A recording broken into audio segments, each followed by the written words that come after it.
Breaking news చూస్తున్నాం. YCP అధినేత జగన్ కు జనసేన పార్టీ ప్రధాన కార్యదర్శి నాగబాబు కౌంటర్ ఇచ్చారు.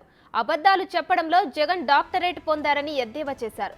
వినుకొండలో జరిగిన ఇద్దరి మధ్య జరిగిన గొడవతో రాష్ట్రం నాశనం అయిపోతుందని జగన్ మాట్లాడుతున్నారని మండిపడ్డారు. రాష్ట్రపతి పాలన పెట్టాలని చవాకులు పేలుతున్నారని ధ్వజమెత్తారు. గతంలో వైసీపీ ప్రభుత్వానికి ప్రతిపక్షాలు 6 నెలల సమయం ఇస్తే ఇప్పుడు మాత్రం కూటమి వచ్చిన నెల రోజులకే విమర్శలు మొదలు పెట్టారని మండిపడ్డారు.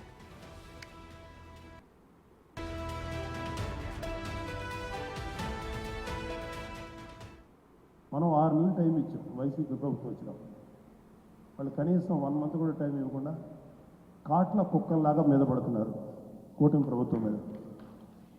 పర్వాలేదు, మీరు పడండి, మిమ్మల్ని మీ పరిస్థితిని బట్టి మీకు యాంటీ రాబీస్ ఇంజెక్షన్ ఇవ్వటమో లేకపోతే మీరు చేసిన ఏదో పనులకి తన్ని మీ నేరాలకి తగిన బుద్ధి చెప్పి లోపల వేయటం జరుగుతుంది. దానికి డౌట్ లేదు. ఏ ఒక్క వైసీపీలో ఉన్నటువంటి వ్యక్తి, క్రైమ్ చేసిన ఏ వ్యక్తి కూడా తప్పించుకోలేడు. రాబోయే 5 ఏళ్లలో మీరు చేసుకున్న కర్మకి మీరు అనుభవించాల్సిందే శిక్ష. ఎవరి మీద వ్యక్తిగతంగా మేము ఎటువంటి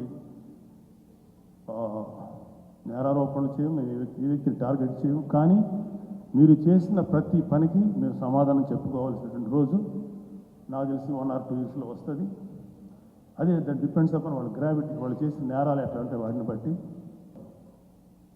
రైతులు దారుణంగా ఆత్మహత్య చేసుకుని కౌలు రైతులు చనిపోతే మేము ప్రత్యక్షంగా తిరిగాం. ఆ కుటుంబాలు ఎంత దారుణమైన పరిస్థితుల్లో మేము చూసాం. ఒక్క రైతు కూడా సూసైడ్ చేసి చచ్చిపోలేదని పవిత్రమైన అసెంబ్లీ సాక్షిగా మాట్లాడినటువంటి దుర్మార్గమైనటువంటి సీఎం జగన్మోహన్ రెడ్డి గారు. జంగారెడ్డిగూడెంలో కల్తీ సారా తాగి కొంతమంది పేద కార్మికులు చనిపోతే సహజ మరణాలని చెప్పి శాసనసభ సాక్షిగా పచ్చి అబద్ధం చెప్పిన వ్యక్తి జగన్మోహన్ రెడ్డి గారు. ఇప్పుడు ఎక్కడో లోకల్ తగాదాలు, వినుకొండలో ఎక్కడో చిన్న తగాదాలు ఉంటే దాన్ని తీసుకొని దేశం నాశనం అయిపోతుంది, రాష్ట్రం నాశనం అయిపోతుంది, రాష్ట్రపతి పాలన పెట్టాలి అని అవాకులు చవాకులు పేలుతున్న జగన్మోహన్ రెడ్డి గారికి దయచేసి తప్పులేదండి, మీరు తప్పులు చేశారు, ధైర్యంగా ఉండండి, ఇక నుంచైనా మంచి దారిలో నడవండి. రాబోయే 10 ఏళ్ల తర్వాత 15 ఏళ్ల తర్వాత మళ్ళీ మీకు ఒక అవకాశం రావచ్చు. అట్లీస్ట్ మంచి అనిపించుకోండి.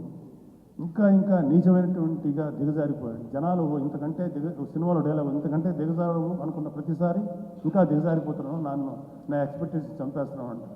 అలా దిగజారిపోతూనే ఉంది వైసీపీ. మీరు కానీ మీ కార్యకర్తలు కానీ ఆలోచించుకోండి.